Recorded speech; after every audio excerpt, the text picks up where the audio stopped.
things just might be getting spicier.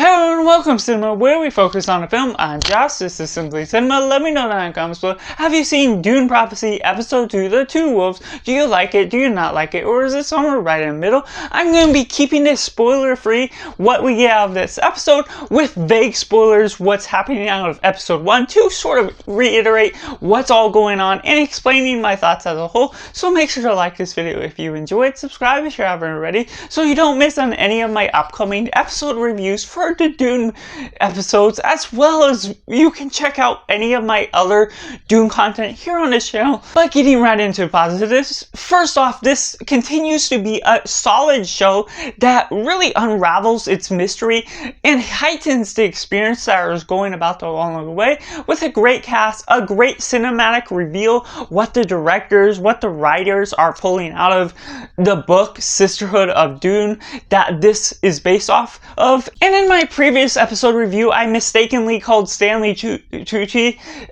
from Mark Strong, and so yes, Mark Strong is the one that's playing the sort of emperor of this place on Wallach 9. So what we're getting about with that, his demeanor is good, and there's also other characters. Desmond as well is a heightened point of interest as a character, so intriguing for the certain deaths that come about from episode 1. So just the way that it all uncovers certain mysteries that we have to figure out along the way does intrigue the presence, doesn't necessarily heighten too much of the experience, doesn't make it seem too psychotic, but that's also the mystery behind his character that we're still trying to figure out. Well, we're also getting the mother of the motherhoods and everything that's going about with them, the sisterhood, the dialect with their language, how they're creating this formality that is quite intriguing by the culture that it settles down and manages to build its own planet and rules to the nature of what you're going about with the motherhood and the schooling that's going about with these young girls. And we're also getting Lila, who is this granddaughter of sorts, and she has to figure out how, if she can connect to her mother, but also figuring out parts of the mystery behind the prophecy, maybe connecting to the murders that we're all figuring out along the way.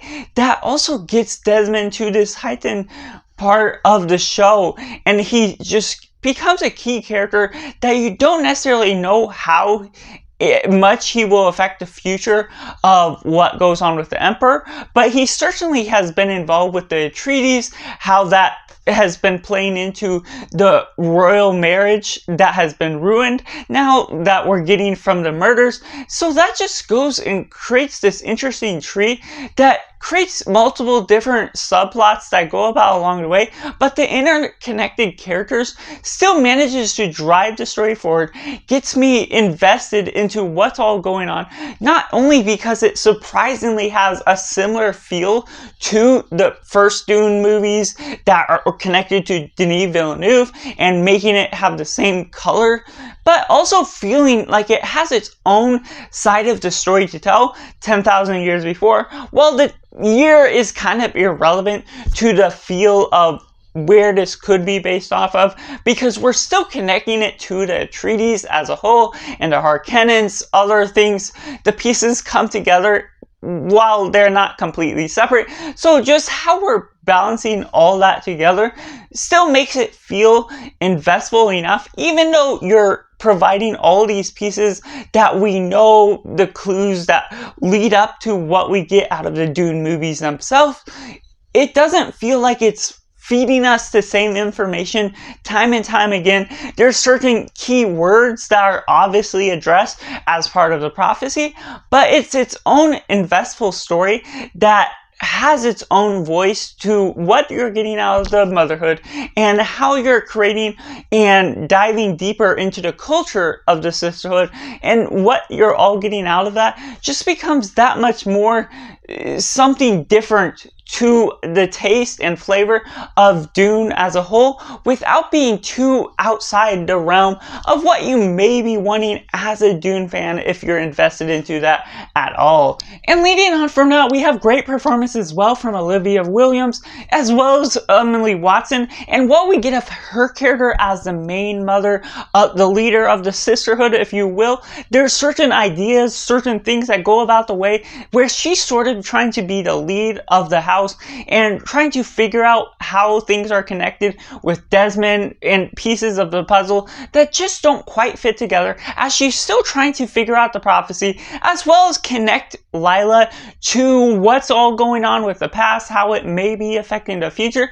And then that also takes us into sort of the ending moment that I won't spoil of this episode, where you start to understand her fears. And so that's where you're seeing the flaws in her character that makes her more human in the nature, even though they have this special training that gets them these truth-seeing things and being able to use the voice to persuade people and manipulate people.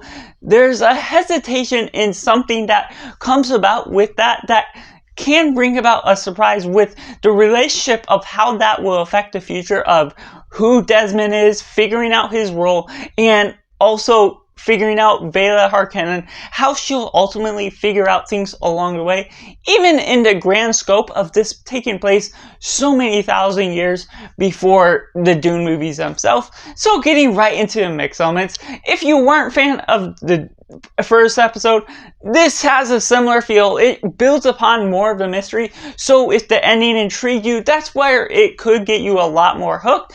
And of course, this, in the general scheme of things, is based on Brian Herbert's novel, Sisterhood of Dune. I haven't read it myself, and so I still have a sense of intrigue without knowing where it's going, without tackling certain specific details of whether they're adapting it very faithful as Denis Villeneuve was to those movies. So there's sort of going to be bound to be tweaks and changes here and there based on what the book is doing, taking it into a cinematic film adaptation. So whether that really affects your enjoyment of this series as a whole, it definitely hooks me. But there are some moments along the way where, while I recognize the good quality of the cinematic appeal and also the writing itself, some of the things can be just a little bit different in the approach they're doing to the story, while they're trying to tackle a couple different characters at once. There's not a general focus on a few central characters like there was in the Dune movies, that you may be able to follow a little bit cleaner in the essence of that. And also knowing that you have to sit through an hour episode, it surprisingly works better than I expected, but also still knowing there's still a great flow that will lead on to with the 8 episodes that this show may introduce. And so how that all works out could be a turnoff for some. It may not be as easy to rewatch compared to the Dune movies, which are 3 hours apiece, but you can sort of separate them by their own entity. While this, you may have to rewatch the whole series depending on what all fits in, but that still doesn't dismiss the quality that this show seems to be offering thus far.